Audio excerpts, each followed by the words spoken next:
With Jeff Hardy bringing in big numbers for AEW and more, this is Wrestling Hub. My name is John, and you're watching the Wrestling Report for March 27th. Before we get into the rest of the video, make sure you subscribe to Wrestling Hub and turn on all notifications to stay up to date with everything in the world of pro wrestling. Also, don't forget to follow us on Instagram at Wrestling Hub Official, and also follow us on Twitter at Wrestling_Hub.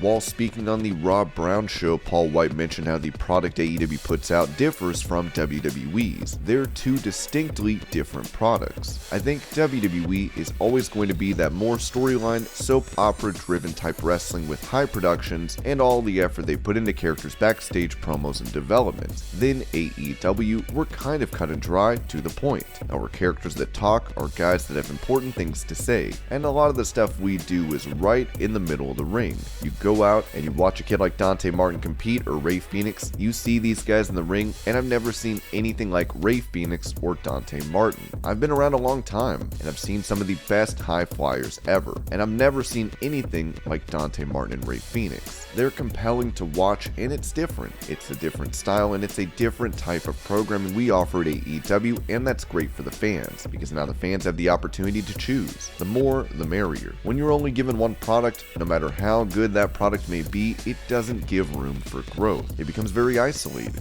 And that's the one thing about AEW. There are so many different characters. There's so many different ways to express. There's so many options to have fans find a character that they can connect with. Whether it's MJF, who is like the little prick you want to wring his neck in his Burberry scarf, or you see a guy like Bryan Danielson who goes out there and just tears the house down with some of the best technical wrestling going today. I defy you to find a better in-ring technical wrestler today than Bryan Danielson.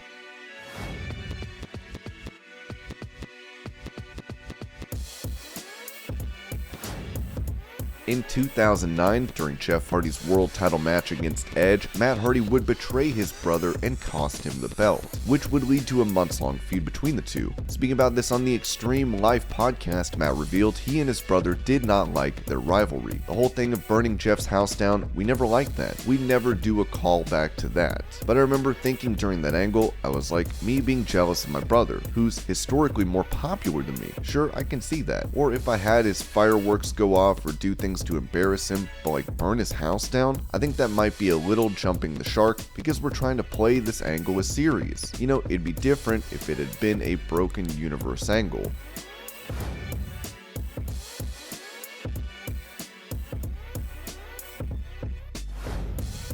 Speaking of Jeff Hardy, since the star made his debut for AEW, his videos for the company on YouTube have been performing very well. As Brandon Thurston of WrestleNomics wrote, all 4 of AEW's most viewed YouTube videos posted this month are of Hardy's since Jeff Hardy debuted. All 3 of WWE's most viewed are of Roman Reigns and Brock Lesnar. Reposted to clarify measurements are through 7 days after publishing only.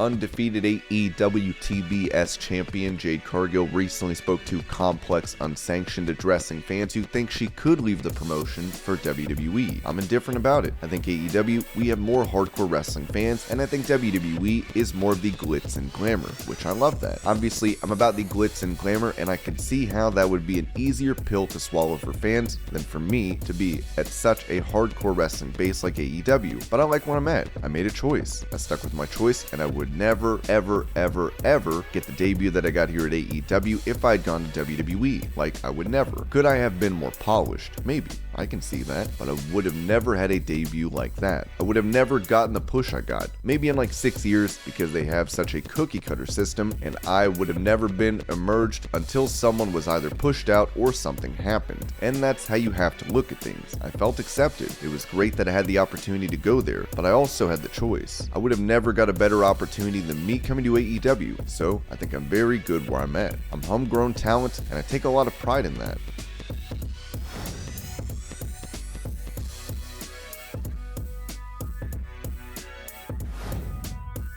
In AEW, MJF is a hot future prospect that many see becoming a world champion for the company. During his interview with Ariel Helwani, MJF brought up being compared to The Miz, and then claimed he performs at a higher level. The reason that we compare LeBron James to Michael Jordan is because why? Michael Jordan was the best, and that's me giving a massive congratulatory, to The Miz, because for the longest time, he was one of the guys that did what? Made you feel something. So I understand why that happened. It's not happening anymore, because now I am head and shoulders above the rest. I respect Miz like no other. I don't know if you've seen this, but Miz complimented me very highly in an interview. I complimented him very highly back, because he is simply incredible, but we are no longer getting compared, and I appreciate that, because that means that I give people no choice but to uncross their arms, go to their keyboards and write. I really do not like MJF, but he is seriously good.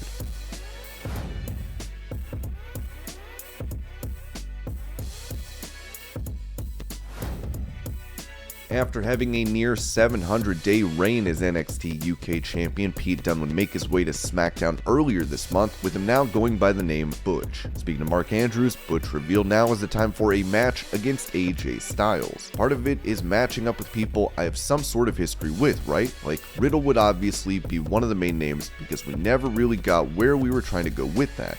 Obviously, I was the tag champion when I had to leave because of the pandemic, and obviously he's doing the stuff with Randy Orton at the minute as well. So that's another name that would be great. In terms of on SmackDown, I think it would be great to get in there with Shinsuke Nakamura. That's a match I wanted for years and years, even before his WWE time. I think the day that we get to go in there would be good stuff. But there are so many people up there and I feel like if I don't get up there now and get these matches in, it might end up being too late, right? It's been so long. People like AJ Styles, he's still absolutely killing it.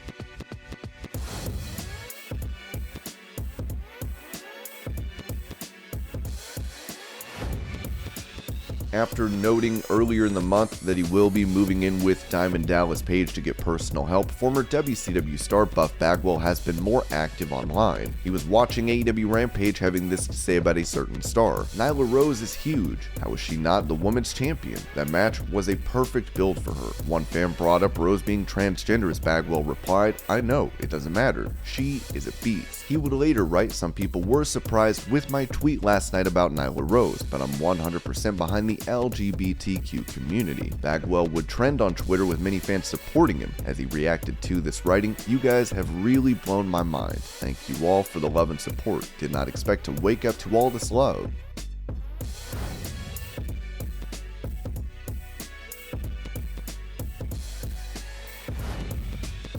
With him gearing up to face Johnny Knoxville at WrestleMania, Sami Zayn talked to the New York Post about his gimmick in WWE, revealing that it has a lot of his real-life personality in it.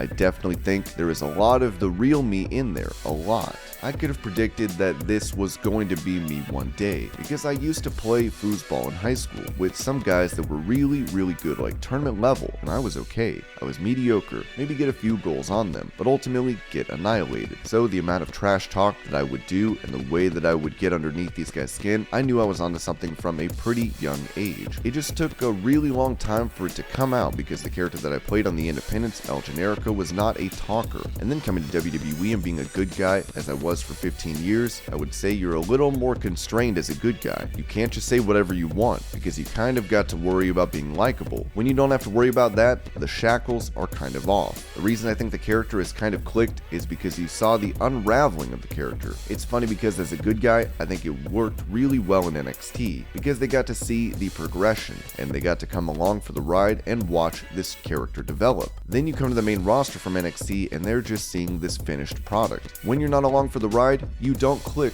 quite as much.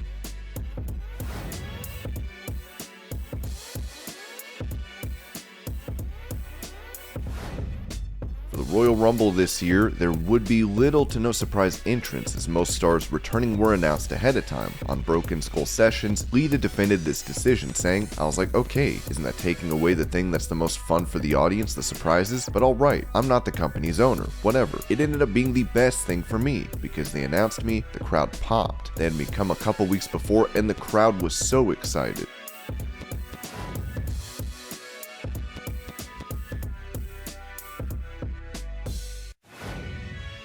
With Cody Rhodes leaving AEW, he is expected to return at WrestleMania for a match against Seth Rollins. Speaking about his departure with NBC Sports Boston's 10 Count, Wardlow revealed he never had a bad experience with Cody. I was very surprised by Cody and Brandi Rhodes' AEW exit. I was very taken back by it, and I'm still slightly taken back by it. I don't really know any of the details on anything, what really led to it. The only thing I can say about the situation is I've known Cody for 3 years, and I've never once had a negative experience with him. Cody is a big reason I'm sitting here talking to you today, and I have nothing but love and respect for Cody, and if his decision to leave AEW was the best decision for him and his family, I 100% support it.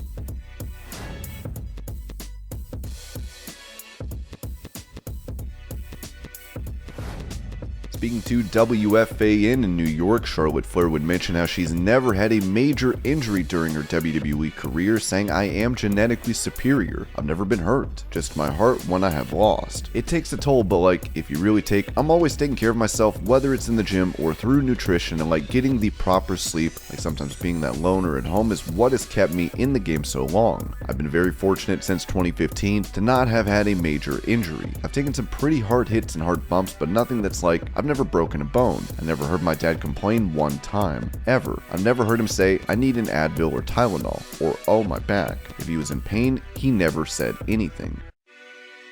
And this was your Pro Wrestling News Update. I hope you're all having a great day. Thank you so much for watching, and I'll see you later.